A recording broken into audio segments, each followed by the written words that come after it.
In this video, I'm going to show you exactly what it's like to be a full-time trader and the lifestyle that I live.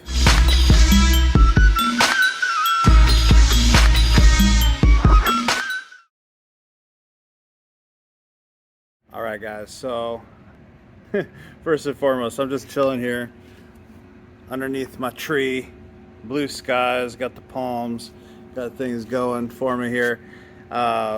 This is my life, right? So I got a wife and 4 kids, and I just want to kind of go over my whole lifestyle and everything with you. I'm not going to show you the cars and all that kind of crazy stuff to try to win you over, because it's just, I don't know. I'm 39 now, so like I feel like that's like something you do in your 20s. Now it's more about retirement. You know, I'm thinking differently than I did in my 20s. I did well in my 20s. Now I'm in my 30s, almost 40. And by the time you watch this, who knows? I might be freaking 50 as fast as time's going by, right? But I just figured, why not just shoot a video from my hammock real quick as I'm chilling on a beautiful day. I'm already done trading for the day. It's the afternoon, so I was pretty much done for a few hours now. And I just wanted to give you my daily. So basically I wake up most of the time at 7 a.m. a lot of the time at 8:30, 9 a.m. right? Sometimes I sleep in, and sometimes even longer than that. As long as I get some of the New York Open, I'm usually good. So my strategy consists of basically just smart money concepts and stuff like that, and I usually have a good 4 or 5 trades I could take between 9 a.m. and 10 a.m. and usually I'm done by 10 a.m. Sometimes if the markets are really good, I try not to overtrade, but I have some rules in place that kind of help me from not overtrading too much. I might trade till 11. So pretty much my work day, if you want to call it that, consists of, you know, trading from 9 a.m. to 10, 1 to 2 hours a day, right? Before that, I'll usually do a pre-market analysis for my students, kind of going over what I'm looking at and adding all my notifications, so I don't have to sit there all morning waiting to see if something's going to actually happen. I get a notification, it hits, you know, I'm there, I check it out, boom, boom, boom. From there, after my trading session, I'll go with my one-on-one students for a couple hours, trying to help them get their 1% or 2% per day. And you know, we really focus on getting funding from prop firms.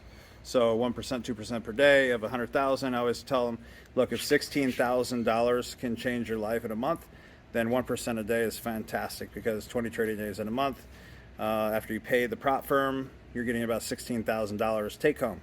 Okay, so if $16,000 a month will drastically change your life with just one $100,000 funding account, then you don't have to overtrade. You just shoot for your 1% to 2%. 2% doubles that, $32,000, right? So instead of increasing risk, I teach my students to increase funding, right? It's easy to get funded. It's easy to stay funded as long as you only go for the 1 to 2%. That's a little tip for you. So with that said, then I usually work out. I usually work out from 12 to 1. You see me a lot of times, I'll have my video out, and the problem is I'll be out there jogging, doing push-ups, doing sit-ups, enjoying my life. You know, getting my sweat on outside. I like getting the sun in daily. I like doing all my workouts outside. And sometimes I'll pop out my phone because I'm usually working out, and I'll get ideas for content, and I'm like, oh my gosh, like I need to go tell everybody that, or I'm going to forget it. So I'll be out there trouncing around, sometimes out of breath even, giving you the information that I want to give you, right? So I'll usually work out from 12 to 12:45, 12 to 1, eat lunch. Then I try to do content, right? I do content from 1 to 2-ish. Then after that, it's freedom, right? So I'm with my wife and kids. Sometimes I'll trade from 2 to 3, by the way. Just depends on how the market's looking. Good hours to trade, 2 to 3 p.m. Eastern, by the way. Everything I'm saying is Eastern. Then I try to turn everything off, depending on how busy my wife and kids are. If my wife and kids aren't that busy, I try to keep everything off. We try to do something almost every single day.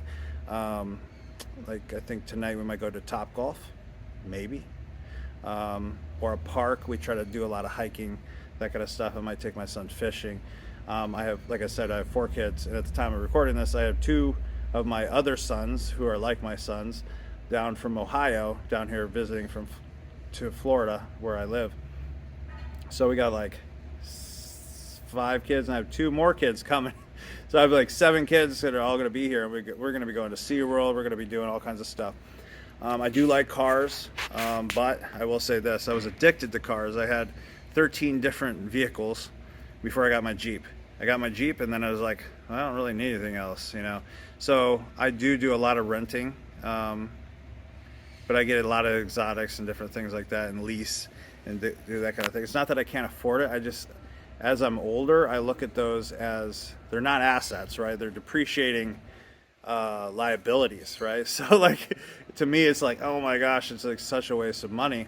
But at the same time, I do appreciate freedom, and I do think that lifestyle is. Sorry, I had someone in the background there. I do think that lifestyle can be an asset, right? So you can't get back time. You can replace money, but you can't get back time. So I will say this. If cars do that for you, like if exotic cars do that for you and you want to own one and that like really brings joy to your life, by all means, freaking do it, right? If that could be an asset in itself. You know, I'm not a financial advisor or anything by any means. Trust me, never was good with money. I'm good at trading, but I wasn't good with not spending my money. Now I'm getting a lot better at investing and stuff like that. But that's pretty much it. Like, and then it kind of just starts again. You know, like that's. I'm sorry I don't have like the MTV Cribs house and like all this stuff, but I will say, for the last 20 years or so, I started with a business when I was 14 years old. I called it Residual Freedom, and basically I never really had to have the job, right? I always wanted to be free and be able to, you know what freedom is for me? You know what I was shooting for? I knew that time was going to go by fast, so I wanted to be able to have the money to never have to worry about bills. I never wanted to be like, hey, can we afford that thing? Or can we afford to take days off and go to the beach? Like, I never wanted to have to think about it, and nobody ever does, but I actually found a way out at an early age. Now, trading has just accelerated that because it's even less time I have to do anything, and it's amazing. So if that appeals to you, hopefully this comes across as good advice to you, or if this is something, you know, trading's not for everybody. Trading does take a lot of effort and time to learn. It wasn't just like overnight I clicked a button and all of a sudden I could trade and be profitable and most importantly, stay consistently profitable. I had to learn and develop systems. I spent well over $150,000 just learning from different people. I spent tens of thousands of hours on YouTube and different mentors and all kinds of different things to figure out what worked for me. I figured out what I think is the simplest way to trade, and then I went and taught hundreds, it'll probably be thousands, maybe by the time you see this video, hundreds of different people that are successful now. I have a lot of testimonials. You go to bobsproof.com, go check that out. It's crazy. Tons and tons of people having massive success, and I keep it as simple as possible. I teach smart money concepts, probably easier than anybody that I've seen, and I'm not making fun of anybody. I'm not, you know, some people like it complicated, right? And that's one of the issues that you're probably not successful yet. You are overcomplicating the whole thing. You're trying to learn all 17,000 Wyckoff schematics and wanting to get down to the 1 pip moves so you can have a 1 to 1,000 risk reward ratio. Guys, it doesn't have to be that freaking hard, right? So if you're still focusing on all that crap, like, another tip, stop, right? Make your stops a little bit bigger and freaking breathe, right? So anyways, that's it for today. If you want to work with me, go ahead and click the links below. I'll put my bobsproof.com, I'll put pipstacking.com there so you can get one of my indicators. There's also an application to work with me if you want one-on-one coaching, like if you like my style and you think we vibe, right? Like, me and you have been talking for quite a while already, so you kind of already probably know if you want to work with me or not. But if you like this style, want to work one-on-one with me, and I guarantee that I'll help you get funding from prop firms, I'll work with you until you do. And you actually get to work with me and one of my coaches, like one-on-one, until you get there. Fill out the application. That's it. So, as always, God bless you. Have a great rest of the week and take care. Peace.